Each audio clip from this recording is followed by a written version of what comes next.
aren't very well educated about developmental norms, and they don't have much money, and you live in a very crowded, maybe vermin-infested apartment, and. So that's passive gene-environment correlation, and you might not be very exploratory, so you're not seeking stimulatory environments. And what are you evoking from your preschool teachers if you even go to preschool? This kid isn't too with it. I'll pay attention to time with the smarter kids. So passive, active, and evocative gene-environment correlation may be part of the reason for the stability of IQ at this lower end of the spectrum. So within the range of intellectual disability, what's considered mild? Usually 70, 2 standard deviations below. Let's go to about a standard deviation below that. So between 55 and 70. That's the majority of people, by far, with intellectual disability. Most of those people have social cultural forms, not specific chromosomal abnormalities, and with some work can really do pretty well in the community. Moderate would be another standard deviation below that. Severe, profound retardation or intellectual disability refers to people who are virtually speechless, no verbal expressive capacity, and very few, if any, functional skills. What did we used to call those gradations back in the 1920s and 30s? Moron, idiot, and imbecile. Those are the terms the Three Stooges use that are very stigmatizing in our language today and sort of funny, but those were the formal medical terms to refer to mild, moderate, and severe mental retardation or intellectual disability. Question? Might take a lot of support and learning, but maybe they're never going to be a fluid reader, but they can learn sight words, so you could get along in the community. Yeah. Usually they're in the mild, absolutely. Somewhere between 55 and 70, 2 to 3 standard deviations below the mean. Again, there's individual differences. I'm being kind of rough here, but that's probably a good approximation.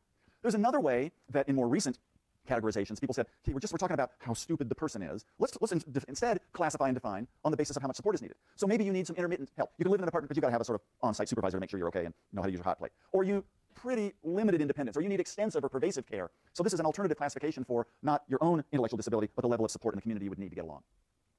So, a little intellectual background here. Do people with intellectual disabilities learn and grow cognitively the same way as everybody else, but they're just slower doing it by definition? Or do people with intellectual disabilities have a different set of cognitive structures in their brain and a different qualitative learning style? So this would be called a developmental model of intellectual disability. Same processes, but slower, or a difference model. There's really something qualitatively different going on. So this is very hard research to do. For people in the mild to moderate range of intellectual disability, most people with social cultural forms of intellectual disability, the developed model seems apt. Yeah, not the swiftest learners, but if you apply teaching strategies, you'll find the same kind of gains that everybody else would make. When you get, however, to people with Down syndrome, Fragile X, or other rarer forms of severe intellectual disability, it's as though some gray matter really isn't there that should be, and there's qualitative gaps in how well such people learn. So it may depend on the severity of your intellectual disability as to whether a developmental model applies or a difference model applies. Make sense? Questions about any of this so far? We're talking about IQ, we're talking about adaptive function, we're talking about capital cases, the Flynn effect, talking about a lot of different things. But again, what's the most important point?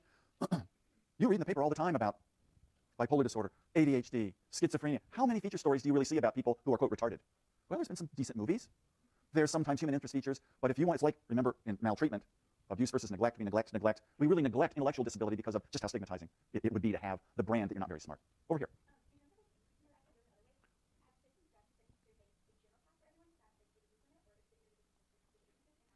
So let's say you're going to work with a high-risk group. Well, we do this in the United States. We work with a high-risk group every day. It's called Head Start. And what does Head Start do for 3- and 4-year-olds? How do you get into a Head Start program?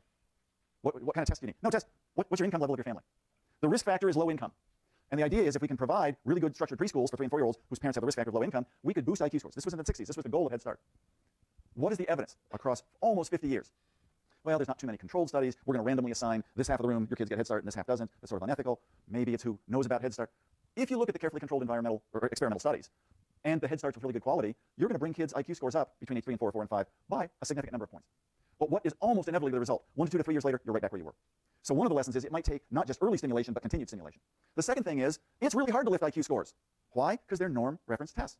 If you started off with an IQ of 85 to get you to 95, you have to pass a whole bunch of kids. And what happens with kids with IQs 85 to 95? They're learning too. So it's going to take a super boost to put you in front of that part of the pack. So the stability of IQ scores is very daunting. We can get gains. They're hard to sustain.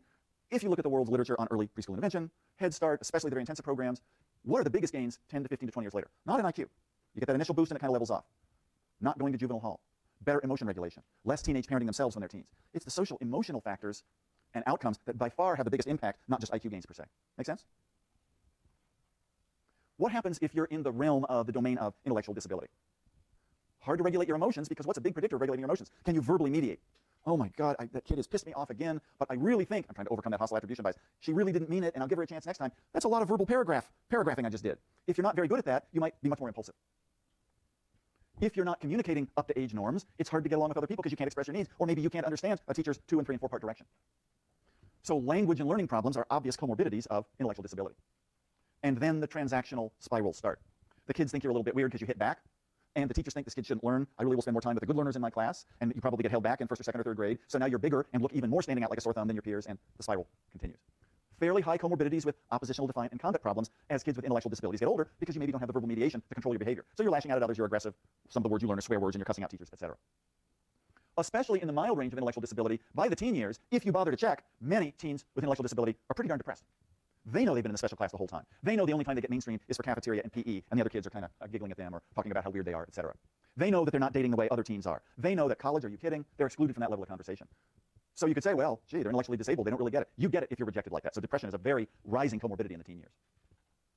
Many people with intellectual disability, especially if you're in that, quote, organic subgroup, the 25% in the more severe ends, some of those chromosomal abnormalities are going to predict seizure disorders. You might have motor involvement, cerebral palsy.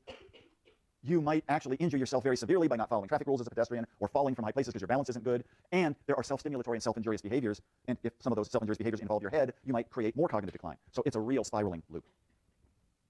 So what causes intellectual disability? Trick question. For most people with intellectual disability, the social cultural group, the mildly intellectually disabled group, there are probably a host of genes, because heritability is still, it's not zero, even for the lowest social class, that predict slower cognitive processing, etc., poor language skills. What about prenatally? If you're born to a parent in the borderline intellectually disabled range, the mom may be using alcohol or tobacco a lot, which is highly correlated with low social class. Poor nutrition. I mean, how many young moms even know they're pregnant for a few months? No prenatal care, etc. So there's prenatal factors.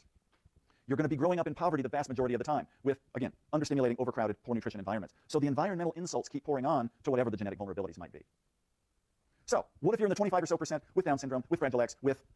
Tay-Sachs, a whole bunch of other specific chromosomal causes? Again, by definition, you might be in the mild intellectual disability range, but you're probably going to be moderate or severe. Equal opportunity, because these genetic abnormalities, failure to disjoin during meiosis, etc., may correlate with maternal or even paternal age, but aren't correlated with some of the other poverty-related risk factors that we have for the first group. We just talked about pretty big association with a number of neurological and physical disabilities, prenatal and birth problems. So my aunt, whom I did not talk about a week ago when I talked about my dad's side of the family, my mom was born in 1925. We're going back after finals for her 89th birthday in Columbus, and she's thriving despite the arthritis she's had for many years. When she was a little girl, she remembers one of her really vivid memories. She was 5 and out in the backyard of their house in Columbus, and her older sister, Aunt Virginia, her sister Ginny Ann was 9. And she said, we didn't know what to call it back then, but Ginny Ann limped pretty badly and talked funny, didn't have too many words. Maybe it was cerebral palsy. Not really good diagnosis back then. So she had some organic form of developmental disability. But then my mom said she'd never forget the day. Ginny Ann was going downstairs on a hot summer day to get some ice or something cold in the basement. My grandmother's old house, beautiful old house, but these big stone steps going down. Ginny Ann fell, because of lack of coordination, fell on her head down the stone steps, and was found bleeding from the head. And of course, the doctors were called, the emergency squad was called. She was given up for dead. She survived. So after that, starting at age 9, she never spoke again and never walked again, was in a wheelchair, and my grandmother kept her in the family home for 25 years. Finally, my grandmother was getting older, put her in the state institution in Columbus, which within a couple of years closed down, and she spent the rest of her years in a community residence. Behavior modification, maybe she'll get more eye contact, maybe someday she'll speak. She died a couple years ago at age 90, never having walked or spoken since age 9. So there's a classic gene-environment correlation. She was born with a developmental disability and intellectual disability, but the physical impairment caused the serious injury that led to profound intellectual disability the rest of her life. We can't neglect, talked about this a minute ago, what the mom ingests during pregnancy. So if the mom during pregnancy drinks a lot, what's a lot? Again, there may be genetic differences between moms and how placentas are formed, no one's clear. Or even more, if the mom binges, there's a strong likelihood that the child will be born with fetal alcohol syndrome, FAS. Now, what are the symptoms of FAS? Intellectual disability, impulsivity, your face has some characteristic malformations to it, you can kind of plot those, emotion regulation deficits. What if the mom has had some amount to drink or binged a little but not as much? Fetal alcohol spectrum disorder, those are the symptoms of ADHD. So there's a continuum. Anne Streisguth up at University of Washington decades ago, when the doctors, remember the doctors back then, would often offer the moms during prenatal visits, obstetricians, a drink and a smoke to relax them. Very common, before it was known that these are teratogens, that these are poisons for the developing embryo and fetus.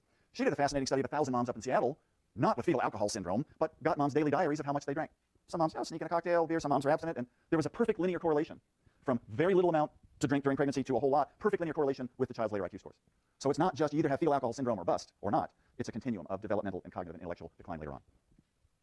What could we do for treatment and prevention? Well, what's the biggest preventive we have now? Just about all of the 200 plus chromosomal abnormalities that might lead to the severe end can be detected during amniocentesis or even less invasive blood tests of the mom early weeks of pregnancy. What happens if you come up positive? Huge majority of parents say, well, we'll abort, because you don't want to have either the stigma of or the cost of emotionally and financially raising a kid with a severe intellectual disability. Think about when this becomes the screener for schizophrenia or bipolar or depression or ADHD. That's going to happen during your lifetimes, bigger and bigger percentage of accuracy and prediction. So it's your kid. Do you abort the way you would for Down syndrome? Is that eugenics? Is that a good thing for our population? Or is it cutting off part of the gene pool that we don't want to cut off? Huge ethical issue. What about treatment? Head Start is the treatment, quote unquote, educational intervention for kids with the risk factor of being born to poor parents, because we might be able to boost, if not IQ scores per se, help education and help later life adjustment. Some of the very intensive preschool programs, I've listed a couple of the names, Abecedaria and the Perry Project, the in-home development program, which is actually nurses visiting the home the first year of life, doing every couple of month visits. They make some big gains, but they're intensive, they cost a lot. What medicines do you give to somebody with intellectual disability? Sometimes kids with mild intellectual disability do better on stimulants because they can focus better in regular special ed. Sometimes kids with intellectual disability with really bad self-injury or acting out will get antipsychotic or mood stabilizing meds, not as a cure for their intellectual disability, but to help them adapt and not injure themselves or others. The most common intervention these days is behavior mod style. Break the skill down into small steps, provide external rewards, get the family on board, the teacher on board, later in life the supervisor on board, and people can lead much more independent lives if we provide those skills. So we're right at the end today. Difficult but important topic, and we'll see you Wednesday.